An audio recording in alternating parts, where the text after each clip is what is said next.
ওই সময় মনে হয় অ্যাটাকিং মানে অপশনটাই সব থেকে বেস্ট অপশন ছিল টিম জেতানোর জন্য। খেলার তো ইচ্ছা থাকেই, আসলে সবসময় ইচ্ছা তো পূরণ হয় না, তো সবসময় মাইন্ডসেট থাকে জেতানোর জন্য, বাট কোনো দিন হয় কোনো দিন হয় না, এটাই গেম, এটা পার্ট অফ গেম। একদিন পাওয়ার প্লে ভালো হবে, একদিন মিডল অর্ডার খারাপ হবে, এমনই।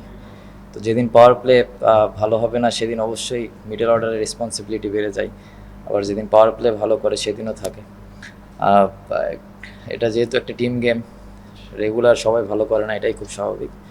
তারপর আমরা ওয়েল কাভার করেছি আলহামদুলিল্লাহ। আমি আমি লিটন ভাই আউট হওয়ার পরে আমি নামছি লিটন ভাই। আচ্ছা, আমার নর্মালি প্ল্যান যেটা টিম কি ডিমান্ড করতো ওই সিচুয়েশনে, রান দরকার ছিল, একটু রান একটু কম হয়ে গিয়েছিল। জাস্ট আমার প্ল্যান ছিল যে আমি অ্যাটাক করব, কারণ ওখানে যদি অ্যাটাক না করতে পারি তাহলে হয়তো বা টাফ হয়ে যেত টিমের জন্য। তো জাস্ট আমি ট্রাই করেছি যতটুকু অ্যাটাক করা যায়। বসুন্ধরা টিস্যু, অশুদ্ধতার বিরুদ্ধে এক বিন্দুও ছাড় নয়। না, এই সাইডেও তো হয়েছে বাতাস, এরকম আসলে কোনো কিছু ছিল না মাথায়। ট্রাই করেছি যে টিম কি ডিমান্ড করছে, সিচুয়েশন কি চাই, সেইভাবে এক্সিকিউট করার জন্য। টি-20 খেলাটা এমনই, 1-2 ওভার ভালো হবে, তখন দেখা যায় যে টিম খেলাটা অপোনেন্ট হাতে চলে যায়। 2 ওভারের গেম, 2 ওভার যদি আমরা ভালো ব্যাটিং করি, ভালো বোলিং করি, 2-3টা উইকেট নিই, সবসময় টি-20 খেলা একবার এদিক এদিক যায়। তো আমি ওইটাই ট্রাই করেছি যে ওই সময়টা যতটুকু অ্যাটাকিং ক্রিকেট খেলা যায়, এবং ওই সময় মনে হয় অ্যাটাকিং মানে অপশনটাই সব থেকে বেস্ট অপশন ছিল টিম জেতানোর জন্য। আমার কাছে যেটা মনে হয়েছে, এই জায়গায় যে প্লেয়ারগুলো আছে তারা সবাই অনেক এক্সপিরিয়েন্স। আপনি যদি দেখেন প্রত্যেকটা প্লেয়ার অ্যারাউন্ড 30+ ম্যাচ খেলা। তো এরকম ম্যাচ যদি আমরা না জেতাইতে পারি তাহলে তো এটা আমাদের জন্য একটা মানে ভালো সাইন না। তো এগুলা অ্যাজ এ ব্যাটসম্যান হিসেবে এইসব রেসপন্সিবিলিটি নিতে হবে। রেগুলার টপ অর্ডার থেকে ভালো হবে না, এবং এমনও ম্যাচ হতে পারে মিডল অর্ডারও ভালো হবে না, বাট লোয়ার অর্ডার থেকে ম্যাচটা জেতাইতে হবে।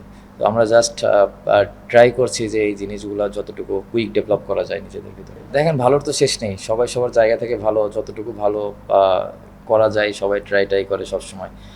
তো আমরাও ট্রাই করছি, টিমটা অনেক দিন হলো সবাই একসঙ্গে খেলছি, বোঝাপড়া অনেক ভালো আছে প্রত্যেকটা প্লেয়ারের সঙ্গে। এবং দেখেন, আমার কাছে আজকে যেটা পজিটিভ মনে হয়েছে যে আমরা প্রেশারটা নিইনি, বা আমাদের কাছে প্রেশারটা বাইরে থেকেও বুঝতে পারিনি যে আমরা প্রেশারে আছি। তো এরকম ম্যাচ আমরা যত জেতাইতে পারবো তত টিমের জন্য ভালো, এবং অ্যাজ এ প্লেয়ার হিসেবে তাদের জন্য অনেক কনফিডেন্স বিল্ড হবে। 4 নম্বরে আমি খেলেছি 25 সালে। যদি খেয়াল করে দেখেন আমি কেমন করেছি, এটা আমি বলতে চাচ্ছি না, এটা হয়তো বা দেখলেই বুঝবেন।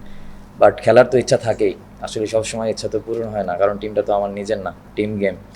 বাট অবশ্যই লাইক করি, কারণ আমি আমি 19 থেকে শুরু করে আমার কেরিয়ার যখন থেকে এজ লেভেল থেকে 16-18 থেকে যখনই খেলি তখন আমি এই পজিশনটাতেই খেলেছি।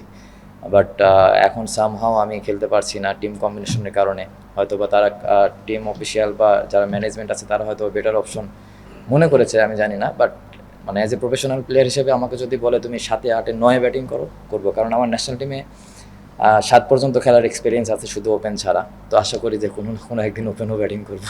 দেখেন, আমি একটা জিনিস জাস্ট ক্লিয়ার করতে চাই যে নাম্বার 5, নাম্বার 6 এমন একটা পজিশন, এই পজিশনে আপনার 50 হঠাৎ একদিন 2 দিন হবে। যেদিন ওই পজিশন থেকে নাম্বার 6 থেকে কেউ 50 মারবে, তার মানে বুঝতে হবে আমাদের টিমটা অনেকটুকু ব্যাকফুটে, কারণ অলরেডি 3-4টা উইকেট আমাদের যাবে। তো ওই জায়গাটা ইম্প্যাক্টফুল ইনিংসটা যেমন শামীম আজকে যেটা করেছে, আমার কাছে মনে হয় যে ওই ইনিংসটা একটা 50 থেকে অনেক বড় ইনিংস শামীম এবং ইমন যেটা করেছে। তো এই জিনিসটা আমাদের নিজেদেরও বুঝতে হবে যে ইম্প্যাক্টফুল ইনিংসটা আসলে কতটুকু। অনেক সময় আমরা নিজেরাও চিন্তা করি যে 50 বা 100, তো আমার কাছে মনে হয় যে টি-20 ফরম্যাটে 10 রানও ইম্প্যাক্টফুল ইনিংস হতে পারে, যেটা আজকে শামীম আর ইমন দুজন মিলে করেছে। ম্যাচটা জেতানোর জন্য আরও ইজি হয়ে গেছে। মিডল অর্ডারের খেলাটা এমন একটা পজিশনে, এই জায়গায় আপনাকে মারতেও হবে এবং খেলাটা বানানো লাগবে। তো আমার কাছে যেটা মনে হয়েছে যে ইমন যে সময়টা অ্যাটাক করেছে, ওই আমার জন্য আরও ইজি করে দিয়েছে জিনিসটা। আমি জাস্ট আমার কাছে মনে হয়েছে যে খেলাটা অনেক হাতে এসেছে, তখন আমার কাছে মনে হয়েছে যে এখন এতটা রিস্ক না নিলেও হবে, যেহেতু খেলাটা আমাদের হাতে চলে এসেছে। তো অবশ্যই ইমন পাটোয়ারি দুজনকে ক্রেডিট দিতে হয়, ওরা অনেক ভালো ফিনিশ করেছে। আমি তো অনেক এনজয় করি ওর ব্যাটিং, সত্য কথা বলতে, কারণ এমন শটস ওই খেলে যেটা আমাদের কম ব্যাটসম্যানই আছে যে ওই রকম শটস খেলতে পারে। তো নাম্বার 6 এরকম পজিশনে এরকম প্লেয়ারই দরকার, যে আপনার সব দিকেই যে কোনো সময় মেরে দিতে পারবে। বলাররাও অনেক চাপে থাকে এরকম শটস খেলে, যেমন যে 6টায় মেরেছে আপনি যদি খেয়াল করে দেখেন, এরকম 6 আমরা খুব কমই মারতে পারি। তো অবশ্যই দোয়া করি যেন কনসিস্টেন্ট আরও ভালো কিছু হয় ইনশাল্লাহ। কথায় আছে না যে attack is the best defence. তো ইন্টারন্যাশনাল ক্রিকেটে আপনি যদি বেশি মানে বুক ডাউন থাকেন আসলে হয় না। তো ইমন যেটা করেছে ওই খুব রাইট চুজটা করেছে এবং খুব ক্লিয়ার মাইন্ড ছিল, এবং আমিও দু একটা ইনফরমেশন ওকে দিয়েছি যে এদিক দিয়ে ট্রাই করলে ভালো হয়। তো সব কিছু শেষে ওর এক্সিকিউশনটা অনেক ভালো ছিল। না দেখেন, এটা তো আমি যদি এই চিন্তা করি তাহলে ওভারকাম নিয়ে বেশি চিন্তা করা হয়ে যায়। যে জিনিসটা আমার হাতে নেই সেই জিনিসটা তো আমি পাবো না কখনোই। আমি আমার হাতে যেটা আছে, প্রসেসে যেটা আছে, আমি ট্রাই করছি ওই জিনিসটাই করার জন্য।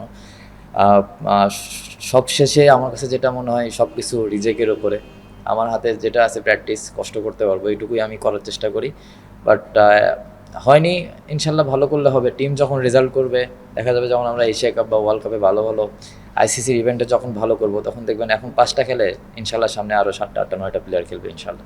মাইন্ডসেট না করতে পারলেও মাইন্ডসেট থাকে করার জন্য, আর করতে পারলে তো থাকেই।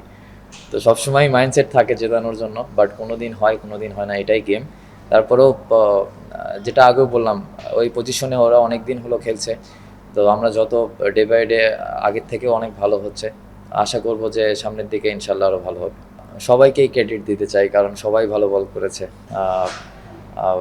রিপন স্পেশালি ওই ডেবু ম্যাচ, ওই লাস্ট ওভারটা ওই অনেক ভালো বল করেছে, কন্ট্রোল ছিল ওর বোলিংয়ে। আমি ওভারঅল সব বোলারকেই ক্রেডিট দিতে চাই, কারণ সবাই অনেক ক্লিয়ার মাইন্ড ছিল। For more updates, subscribe to our YouTube channel and click on the bell icon. Follow us on Facebook and Instagram.